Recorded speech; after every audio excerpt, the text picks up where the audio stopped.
Another story I heard about myself. This one happened in high school. We had this teacher in high school whose kid went to our high school. His name was Mr. McNamara, and his son Jake McNamara went to our high school. He was a sophomore when I was a senior, so he was 2 years behind me.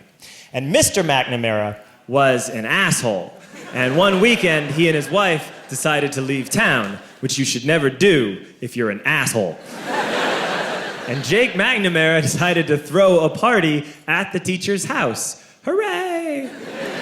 And everyone around town heard about it, and we all got up individually and thought, okay, let's go over there and destroy the place. I walked into this party, everyone I had ever met was there, and everyone was drinking like it was the end of the world. People were drinking like it was the Civil War and a doctor was coming to saw our legs off. It was totally unsupervised. We were like dogs without horses. We were running wild. I walked down to the basement. They had a pool table in the basement. One dude took a running start and threw his body onto the pool table and broke it in half. Another kid found out which room was Mr. McNamara's and went upstairs and took a shit on his computer. So the party was going great. I'm standing in the basement and I'm holding a red cup. You've seen movies. And I'm standing there and I'm holding a red cup and I'm starting to black out. And I guess someone said like, something, something, police. And in a brilliant moment of word association, I yelled, fuck the police! Fuck the police! And everyone else joined in. 100 drunk white children yelling, fuck the police. With the confidence of guys who have like already been to jail and aren't afraid of it anymore. You know, that like, I serve my nickel, you come and take me confidence. But white children. The reason someone had said something, something police was because the police were there.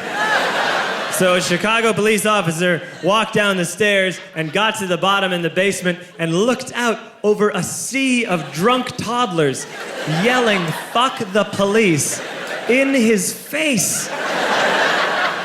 And he was almost impressed. He was like, wow. And then he leaned into his walkie-talkie and went, get the paddy wagon. And my friend John, who is now a father, this man now has a baby, he grabbed a 40, smashed it on the ground, and yelled, scatter! And everyone ran in a different direction.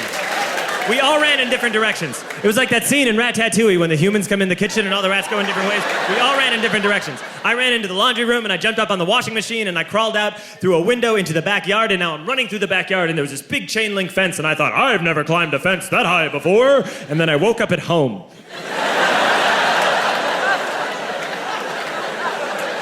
On Monday, I went to school because that's what we did back then. And I'm walking into the school building, and who do I see but Jake McNamara?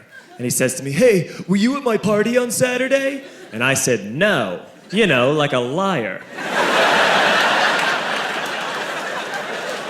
And he said, things got really out of hand.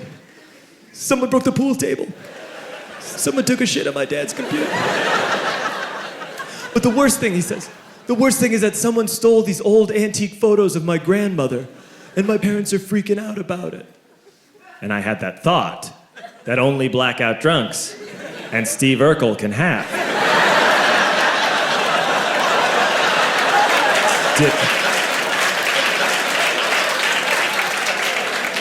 Did I do that?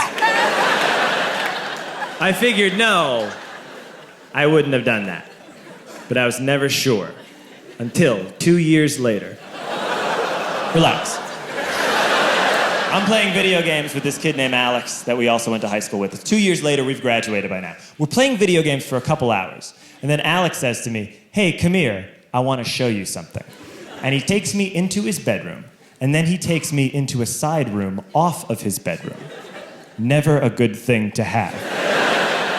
And he shows me a tiny room that is covered wall to wall in stolen antique photos from different people's parties over the years.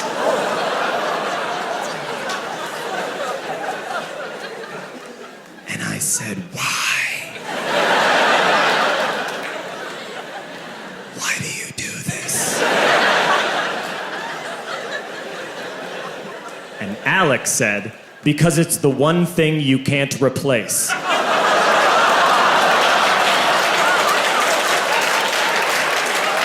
That's the end of that story, but how fucked up is that, right? That's crazy. So I don't drink anymore.